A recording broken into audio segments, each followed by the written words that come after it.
Bonjour à tous et à toutes, je suis ravie de vous retrouver aujourd'hui pour vous présenter mon premier point lecture pour le mois de février. Vu que le mois de février a commencé assez fort au niveau lecture, je vais vous présenter tout de suite 6 de mes lectures. Et du coup dans ce point lecture, je démarrerai tout d'abord avec ma lecture du journal d'Anne Frank. Ensuite je vous parlerai de ma lecture de La Maison des Reflets de Camille Brissot, puis de la duologie Avec elle et sans elle de Solène Bakowski et Amélie Antoine. Enfin je vous parlerai du premier tome de la série Le Souffle de Midas d'Alison Germain.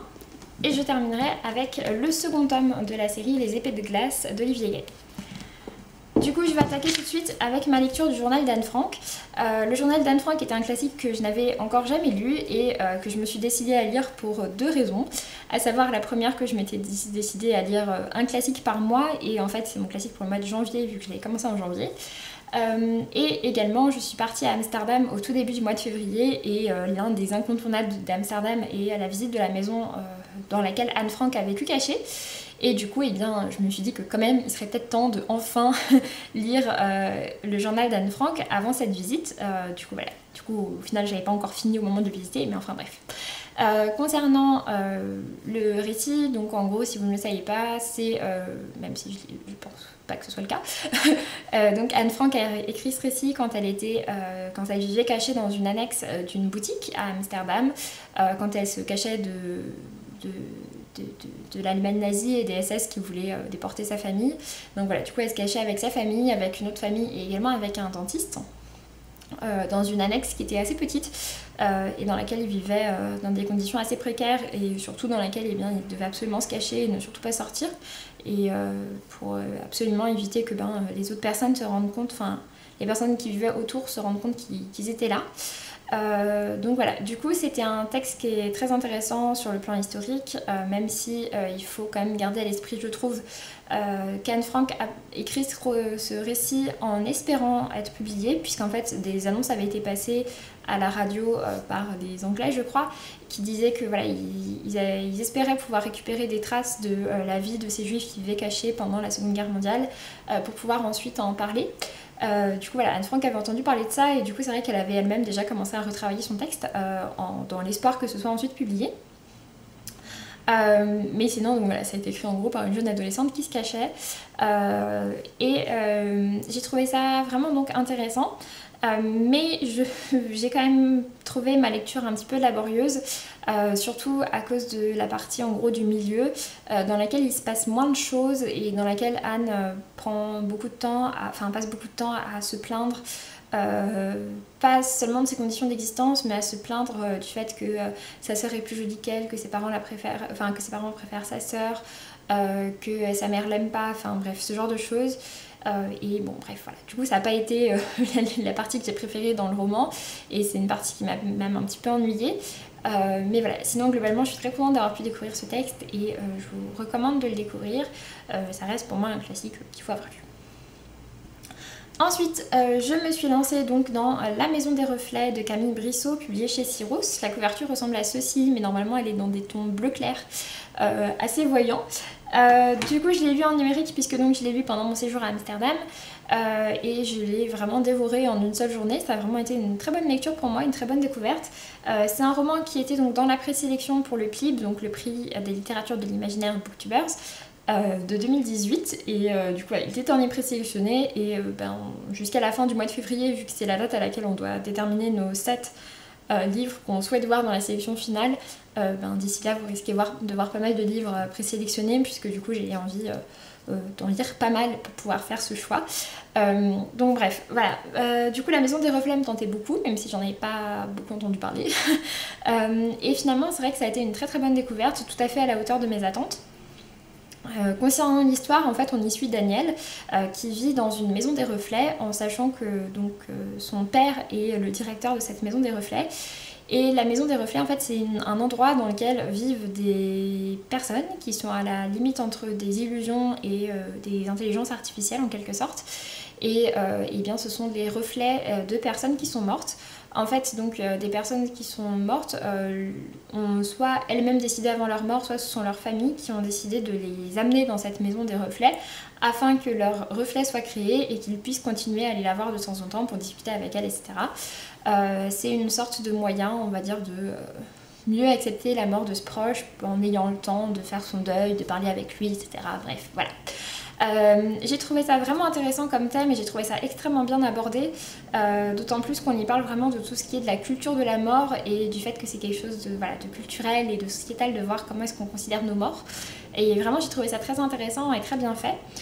Donc en fait le personnage de Daniel n'est jamais sorti de la maison des reflets, sauf que son père commence à se faire un petit peu vieux, il commence à être un peu fatigué et il fait comprendre à Daniel que bientôt ce sera lui qui sera le directeur et qu'il aura à proposer donc ses propres idées innovantes pour que leur maison des reflets reste la maison des reflets la plus cotée et la plus en vogue qui existe.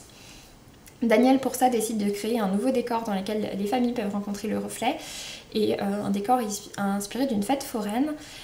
Pour ça il y a une fête foraine qui est en ville pas très loin à ce moment là et il va décider tout simplement de sortir enfin de la maison des reflets pour aller dans cette fête foraine afin de s'en inspirer pour créer son décor.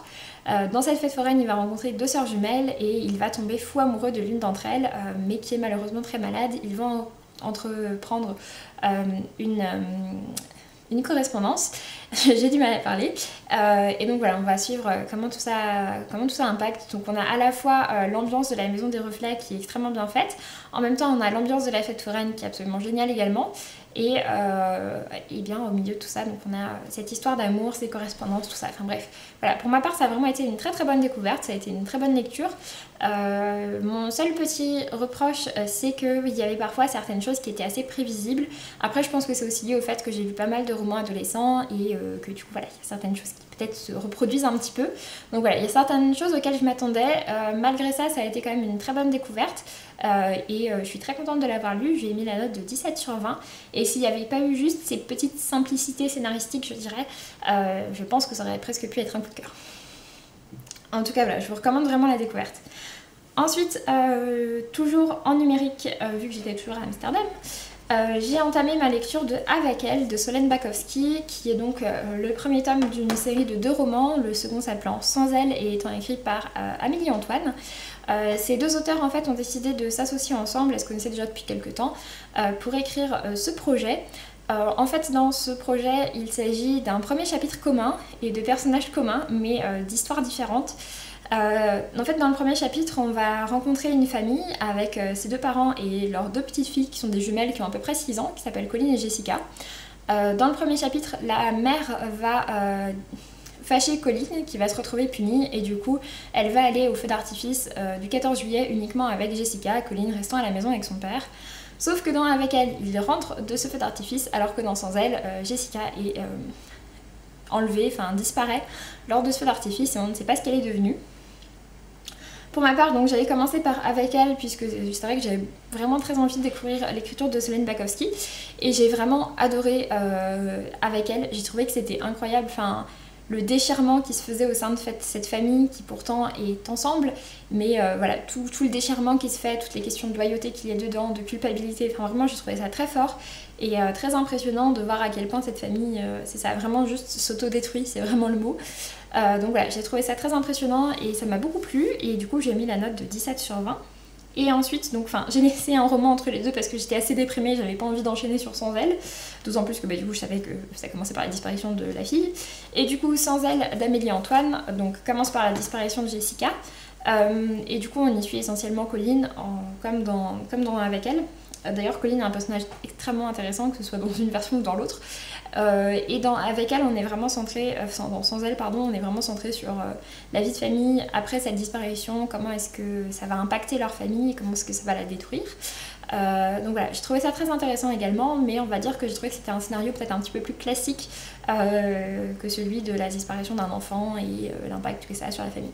Bref, en tout cas j'étais très contente de pouvoir découvrir cette biologie et j'ai mis la note de 16 sur 20 à Sans elle. Ensuite, je me suis donc lancée dans Le Souffle de Midas d'Alison Germain, publié aux éditions du Chat Noir, qui est également un roman présélectionné dans le PLIB, et je suis tombée dessus en occasion à 1 € et j'avais très envie de le découvrir, surtout parce que j'aime beaucoup Alison Germain, autrement dit Lily Bookin, et du coup voilà, j'étais très curieuse de découvrir ce qu'elle avait pu écrire.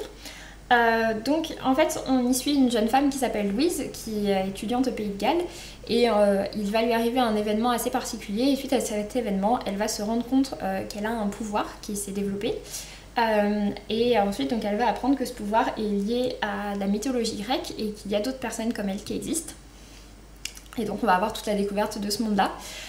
J'ai vraiment trouvé ça très intéressant, j'ai beaucoup aimé toute la partie au début quand Louise est encore au Pays de Galles et qu'elle découvre ses pouvoirs, qu'elle se pose pas mal de questions, etc. C'est un début qui n'est pas forcément très rapide, mais pour ma part j'ai beaucoup aimé cette installation assez tranquille. Donc voilà, vraiment j'ai beaucoup apprécié ça. Le personnage de Louise, c'est vrai qu'au début on a un peu envie de la secouer, mais finalement c'est un personnage qui évolue au fur et à mesure et qui se prend un peu plus en main. Donc du coup ça n'a pas vraiment été un défaut. Et j'ai vraiment bien apprécié toute l'exploitation qui est faite également de la mythologie nordique. De la mythologie grecque. Pardon, excusez-moi, je suis un peu fatiguée. Mais je regrette juste le fait que ce soit un tome 1 qui est très introductif et dans lequel on n'a vraiment pas une histoire complète en fait. À la fin du tome 1, clairement il manque des choses pour qu'on ait une histoire complète et j'ai trouvé ça un petit peu dommage. C'est vrai que pour ma part j'aime bien quand les tomes 1 prennent un petit peu plus de place, prennent un peu plus leur temps et dans lesquels il se passe plus de choses. J'aime bien les tomes 1 qui sont quasiment indépendants en fait et c'est pas du tout le cas ici. Donc bon, c'est à la fois un compliment et un défaut puisque si j'avais pas aimé, eh bien je n'aurais pas eu envie d'en lire plus. Mais voilà, c'est vrai que pour ma part je trouve qu'ici on est sur quelque chose d'un petit peu léger peut-être en termes de contenu. Il fait 260 pages, donc voilà, j'ai trouvé que c'était une très bonne introduction, il commence à se passer des choses, mais j'aurais bien aimé en avoir un peu plus. Et du coup j'ai mis la note de 16 sur 20. Et ensuite, donc, pour ma dernière lecture, il s'agit du tome 2 de la série Les Épées de glace d'Olivier Gay, que j'ai pour ma part donc, dans cette intégrale chez Brajlon, qui regroupe les 2 tomes, en sachant qu'ils sont maintenant sortis en poche, chez Milady. Du coup pour le tome 1 j'avais bien apprécié, même si j'avais trouvé ça un petit peu simple et un petit peu gentil en termes de fantasy. Olivier Gay est un auteur français qui est assez actif sur les réseaux sociaux et du coup j'avais très envie de découvrir ce qu'il avait écrit. Je l'avais déjà découvert en policier et en jeunesse, mais encore jamais en fantasy, alors que c'est ce que je préfère. Bref, je sais pas pourquoi. Enfin si, je pense que je sais pourquoi, je pense que c'est parce que c'est un format qui est assez impressionnant, même si ça se lit plutôt facilement. Donc voilà, du coup j'étais assez curieuse de le découvrir, mais c'est vrai qu'on sent, surtout dans le premier tome, que c'est son premier roman de fantasy. Il y a quand même pas mal de... Enfin, quelques petits défauts et un certain manque d'originalité en fait, malheureusement. À savoir que c'est une histoire qui est plutôt simple, il n'y a pas de système magique dedans, c'est de la fantasy sans magie, juste médiévale. Et voilà, il y avait certains événements qui n'étaient pas forcément très originaux, j'ai pas eu l'impression de dire quelque chose de très innovant. Pour autant, j'ai eu l'impression de dire quelque chose de très sympa. Et c'est vraiment cette impression-là qui s'est confirmée dans le second tome, même s'il y a déjà un petit peu plus d'ambition, que les personnages grandissent vraiment, deviennent plus intéressants et qu'il y a des retournements de situation, des situations un petit peu plus risquées qui se passent également pour eux. Et bien je sors quand même un peu avec cette idée de bon, moi j'aime bien quand il y en a un petit peu plus dans la fantasy. Après du coup ça fait que c'est de la fantasy qui est très accessible et du coup si vous avez envie de découvrir ce genre, et bien pourquoi pas, c'est vraiment sympa. Et si vous aimez par exemple les romans jeunesse d'Olivier Gay, pourquoi pas attaquer la fantasy avec Les Épées de glace, ça reste assez accessible. Concernant l'histoire, en fait on va suivre un jeune garde qui s'appelle Maline et une jeune femme, une jeune servante qui s'appelle Shani. Les deux travaillent dans un palais et dans ce palais va arriver une jeune femme qui est la fille d'un grand baron qui s'appelle Daria. Ils vont beaucoup se lier d'amitié avec Daria, sauf que Daria va être retrouvée assassinée et violée dans la basse ville. Et du coup, ils vont se rendre compte qu'en fait qu'on essaye de cacher cette mort à son père, qui est apparemment quelqu'un d'assez redouté dans le royaume. Et vu que c'est leur ami et qu'ils n'aiment pas le fait que ça ait été passé sous silence, ils vont décider d'aller voir le père de Daria pour lui expliquer ça. Et donc du coup, on va vraiment avoir en principal sujet dans ce roman, c'est vraiment la vengeance du père par rapport à ce qui est arrivé à sa fille. Mais voilà, je trouvais ça donc plutôt sympa, mais bon, sans plus pour moi. Et du coup j'ai mis la note de 16 sur 20. Sur ce, j'en ai fini avec ce point lecture, j'espère qu'il vous aura plu. Pour ma part, je vous dis à très bientôt et puis d'ici là, faites de belles lectures. Salut!